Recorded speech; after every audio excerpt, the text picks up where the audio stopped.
پہلے تو میں نے ذرا بلاول صاحب کے اوپر چاہ رہا تھا کہ تھوڑی سی بات کر لوں، جو آج کل بہت ایکٹیو ہیں ہاں انتہائی. آپ ذرا احتیاط کیجیے گا، دیکھیں کہ میں کتنے جذبات سے خراج تحسین پیش کرنے لگے. شبانہ روز محنت کر رہے ہیں وہ. جی شبانہ کا تو پتہ چل گیا جو روز آتی ہے، لیکن میں ویسے ایک بات کر رہا تھا کہ مجھے تو کل پیپلز پارٹی بلاول بھٹو پہ بڑی شرم آئی.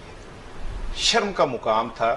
وہ تصویر پوری دنیا میں وائرل ہوئی ہے جس میں ایک لڑکی کو پولیس والے گھسیٹتے ہوئے سڑک کے اوپر ایسے لے کے جا رہے ہیں، ٹھیک ہے نا، اور وہ سوشل میڈیا میں پوری دنیا میں وائرل. یہ آپ اپنا اصل چہرہ دکھا رہے ہیں دنیا کو.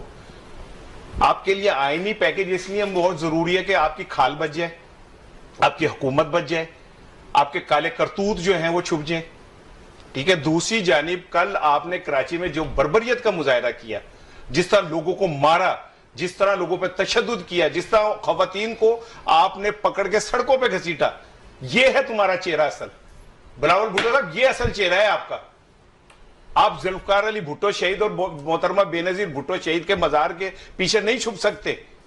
آپ کا اصل چہرہ روز سامنے آتا ہے. آپ سب سے بڑے دشمن ہیں بھٹو صاحب کے، ٹھیک ہے نا.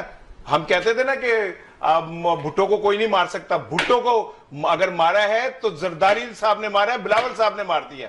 بھٹو تو یہ نہیں تھے، بھٹو تو اس طرح نہیں تھے. وہ تو اسٹیبلشمنٹ سے لڑتے لڑتے مر گیا، ٹھیک ہے. آج آپ بڑے فخر سے ایسے آتے ہیں، آ کے بولتے. کل وہ بچی بیٹی جو ہے وہ کسی کی بیٹی نہیں تھی، کسی کی بہن نہیں ہے، وہ کسی گھر کی آصفہ نہیں ہے. جس طرح آپ اس بچی کو گھسیٹ کے پولیس والے لے کے گئے اور مارا ہے. آئینی پیکیج آپ کہے ہمارا پیکیج یار، ہم نے اپنی کھال بچانے کا جو پیکیج کیا ہے.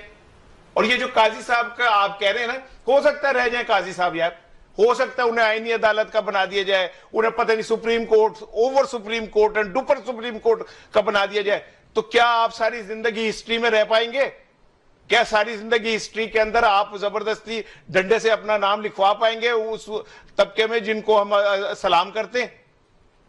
قاضی صاحب کا بیگیج اتنا وزنی ہو گیا ہے کہ انہوں کسی نے چکنا نہیں گا.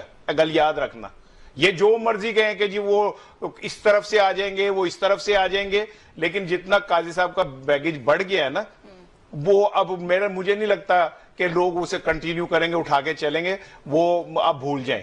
اور آخری بات یہ جو آپ کہہ رہی تھی کہ وہ نظر نہیں آئے بلاول صاحب، تو میرا 2007 تھا، وہ پریشان پھر رہا تھا. میں نے کہا کیوں پھر رہے ہو؟ کہتا پرسوں میری شادی ہے. تو میں کہا پریشانی والی کیا بات ہے؟ کہتا یار ان لوگوں نے کہا کہ بندے تھوڑے لانے. تو میں کہا اس میں کیا پریشانی کی بات ہے؟ کہتا پتہ نہیں ابا میں نے لے جانتا ہے کہ نہیں لے جانتا. ٹھیک ہے نا. تو بھائی اگر اس طرح کی براتوں میں آپ اتنا خوف زدہ ہیں، نہیں یہ پرسوں تک کیا ہے نا، کل دا دن نیچے گئے، تو تھوڑی تسلی رکھے گا. تو بات یہ ہے کہ بلاول صاحب جو ہیں وہ میٹر کس جگہ کر رہے ہیں بھائی؟ وہ حکومت کا کام. اٹ واز شہباز شریف شو. اگر بلاول صاحب نہیں تھے تو کون؟ نواز شریف تھے، مریم تھی، آصف زرداری تھے، کوئی بھی نہیں تھا.